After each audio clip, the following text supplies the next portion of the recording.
in the fitness, how do you call it, gym, together with Mkhitaryan, who we used to play with at Dortmund. And so, I mean, better things ahead for Arsenal fans. Mesut Ozil has also extended his contract. So we'll bring you details here.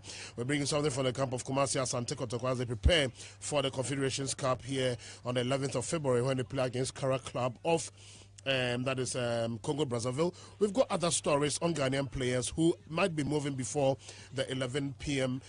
Deadline for the transfer window before it closes. We'll bring you all that here. And then also we have more on the EPL. There are matches coming up this evening. And don't forget that we have matches for you here on your support station, Love 99.5 FM.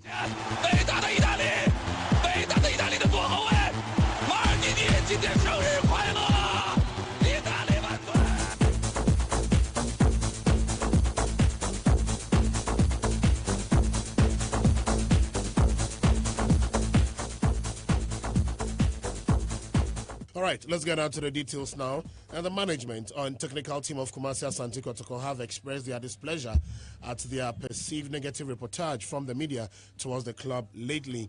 Now, at the club's official CAF Confederations Cup campaign launch on Tuesday at the Baba Yara Stadium, the club's coach and legal advisor took turns to attack the media for airing fabricated stories against the club.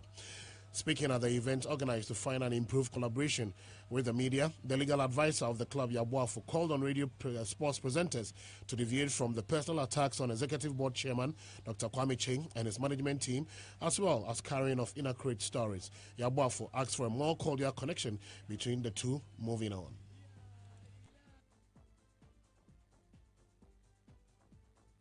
These days, what is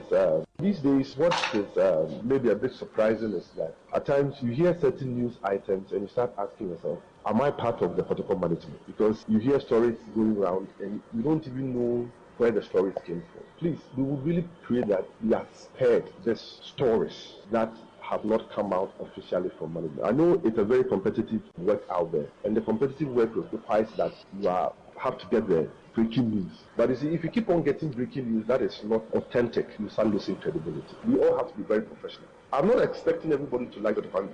I don't expect everybody to like me or to like Obed or to. But the most important thing is that currently we are the ones who are running the club. That doesn't mean that we are immune for criticism. But the point is that we have to work together. It is very, very important that we have to work together. So we plead with you that let's concentrate on getting Kotoko, because for me, even for the media, the more Kotoko advances, it helps you because there's news where we hit the bars. On his part, Coach Steve Bullock expresses anger at the way radio discussions are centered on falsehood targeted at the club.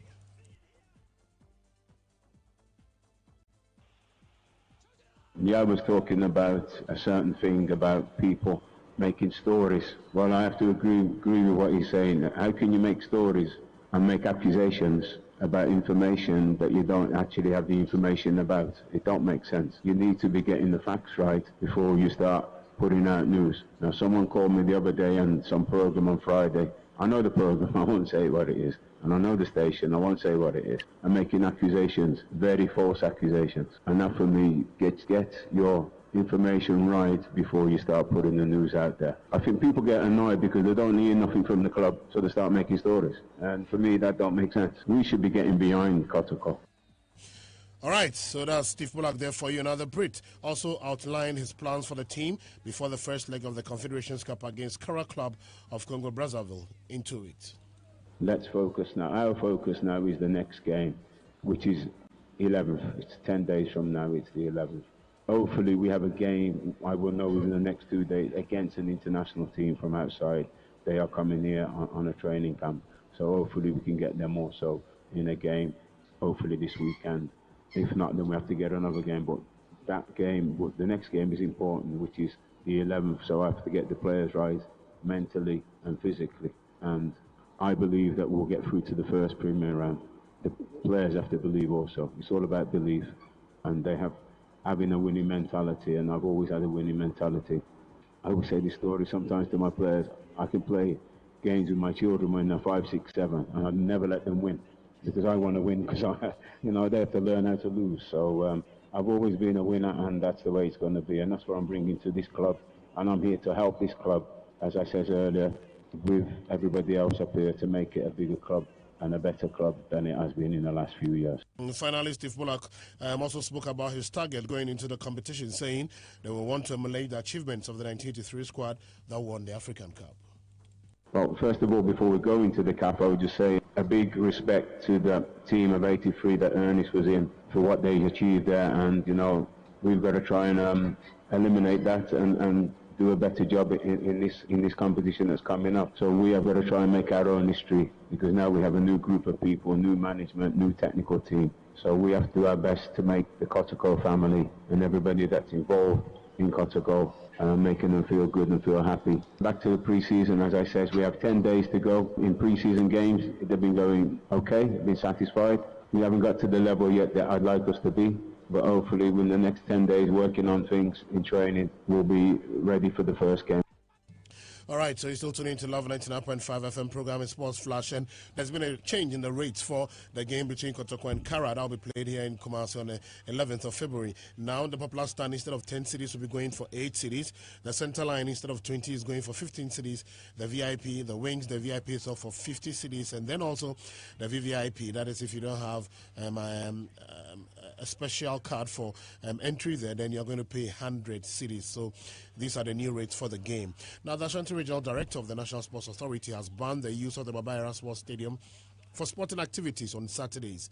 This was revealed on Tuesday at a press briefing to launch Asante Kotoko's Confederations Cup campaign at the conference hall of the Baba Yara Stadium. Mr. Joshua Mensah says he has the support of the Director General of the National Sports Authority to this effect. The Director General of the National Sports Authority has given a thumb up for the decision not to allow football matches on Saturday. Deportivo have met their director. I have met him just this morning. I told him, and he said, Chairman, this is a brilliant idea. He told me, and that he is going to inform Aladi Grusa that the new director has something for them. It's not like I am against the playing of matches here. If you look at the fixtures I have here, I've left it, Premier League fixtures, they give Saturday, Sunday, Monday as the days for the matches, isn't it? Yes, so you could pick any of them. It is the same thing for the Division 1 teams. They can play from Monday all the way to Friday. My doors are open for them to play any day except Saturday.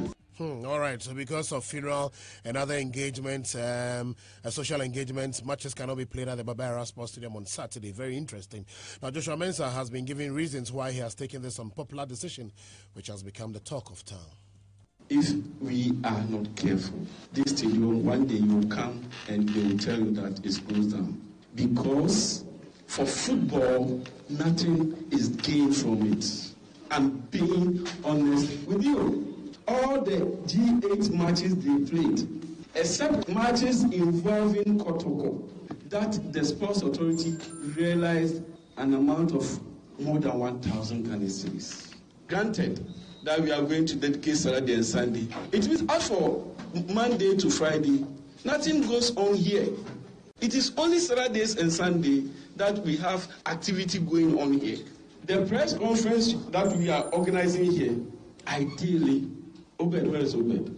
Obed should have paid 300 Ghana cedis for the use of the conference room. We allow a lot to go unpaid when it comes to football matches. Yep. But if we are going to continue that line, I tell you honestly, my water, my electricity bills, and everything will still have to be paid.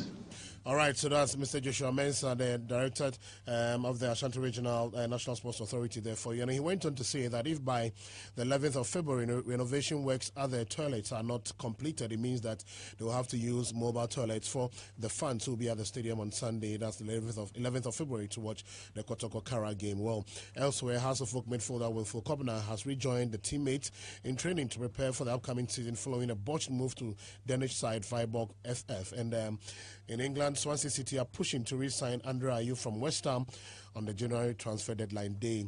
And talks are far advanced, and initially West Ham rejected the £40 million presented by Swansea, and Swansea have upped up the fee to £18 million for the services of the Ghanaian. And in Germany, Augsburg ace Daniel Opare has held talks with Schalke 04 over a shock switch before the transfer window shuts at midnight today. And in Spain, Ghana midfielder Mubarak Wakasu is closing in on a move to Spanish La Liga side Getafe on transfer deadline, according to reports from the Spanish tabloids. All right, it's also need to love 99.5 FM. 5 FM program is Sports Flash. And it's coming to you courtesy Prestige Capital, Pacum for sexual weakness and premature ejaculation, and also Tabia herbal capsules. Now let's turn our attention to some international stories. And Arsenal have completed the club record £56 million signing of Pierre-Emerick Aubameyang from Borussia Dortmund, and indeed he's been unveiled. Dortmund confirmed the news on their Twitter handle on Wednesday, before Arsenal then shared a series of pictures of Aubameyang posing in the club's home kit, pulling a variety of animated poses. He signed a 3.5-year contract worth £180,000 a week. The 28-year-old striker is part of a transfer merry-go-round that will see Olivier Giroud leave the Gunners for Chelsea and Michy Batshuayi quit Stamford Bridge to replace Aubameyang at Dortmund. Aubameyang has excelled in the Bundesliga. He scored 141 goals in 212 appearances for Dortmund, and his 31 goals last season made him the first foreigner to score that number of goals in a season in the German Bundesliga. In the 2016-2017 season, he became the first ever player to score in 22 different games in a season, and the last season goals equaled the Dortmund club record of goals set by Lothar Emmerich in the 1965-1966 football season.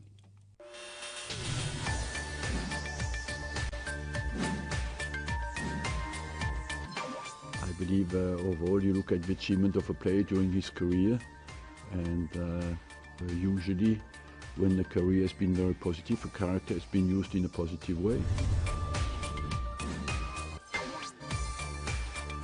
He's a top-class striker, goal scorer. He has everything. The club who will sign him can be very happy, for sure. I really like this player. All right, so that is for Pierre-Emerick Aubameyang. He's landed in London in the Premier League in the for all Arsenal fans. Now, Arsenal midfielder Mesut Ozil has signed a new 3.5-year deal to stay at the club until 2021. And Ozil, who is 29, becomes the highest paid player in the club's history, earning about £350,000 a week before tax. It has been thought that Ozil will follow Alexis Sanchez out of the Emirates exit door. However, he now seems set to stay. And meanwhile, Olivier Giroud, we hear, is undergoing a medical ahead of an £80 million move to Chelsea. And the Sun Sports understands that Giroud has travelled to go through his health checks, while the final points on his contract are still to be ironed out. And meanwhile, Manchester City have offered a further £10 million to make it £60 million for Riyad Mahrez, but still Leicester City are holding on, saying that they need £100 million before releasing the player. Stories also coming through indicates that Cristiano Ronaldo is considering making a sensational return to the Premier League, but this time not to Manchester United, but rather to champions Chelsea. The Real Madrid star is unhappy with life in Spain after being taken to court over allegations he has failed to pay tax of £13.1 million. Now, the Sun understands that Ronaldo will want to open a move to Stamford Bridge in the summer. How I pray that never happens. And Arsenal fans are pleading with the club to re-sign Alex Song after he was pictured at the London Colney training grounds of Arsenal. The former Ghana star left the Emirates in 2012 for Barcelona, but now he is on the lookout for a new side after leaving Rubin Kazan following a dispute over unpaid wages. And so some of the fans are saying that he should come in, he will be a better replacement for Granit Xhaka. And finally, matches are coming up this evening in the EPL. Chelsea are playing against Bournemouth FC, 7:45. Leicester, Everton, the same time. Newcastle United, Burnley, 7:45. Southampton, Brighton and Hove, all 7:45 p.m. At 8 p.m., Man City are playing against West Bromwich Albion, and Stoke City are playing against Watford. And we also have Tottenham, Manchester, also at 8 p.m. And meanwhile, Arsenal lost miserably by 3-1 yesterday to Swansea. And Arsene Wenger has been speaking after that game. I would say on the defensive front, certainly, I must say that Swansea was hungry, well organised, did fight for every ball, attracted us to play on the counter-attacks. We were not good enough on the focus front, nor on the defensive performance from midfield and at the back at all. And we were 1-0 up, what was the most important for us against a team who defends so deep. 1 minute later it was 1-1 just because we didn't track the midfielder. And on the second goal and third goal, you don't even want to talk about it because it's very unusual to see goals like that. Yeah, as well as Petr Cech made the error, there was contributing factors that led to that point, weren't there? Yeah, it was not only Petr Cech, it was many mistakes before that. Combination, I believe, of defensive performance and maybe as well confidence. All right, it's 3:15. That's how we come to the end of the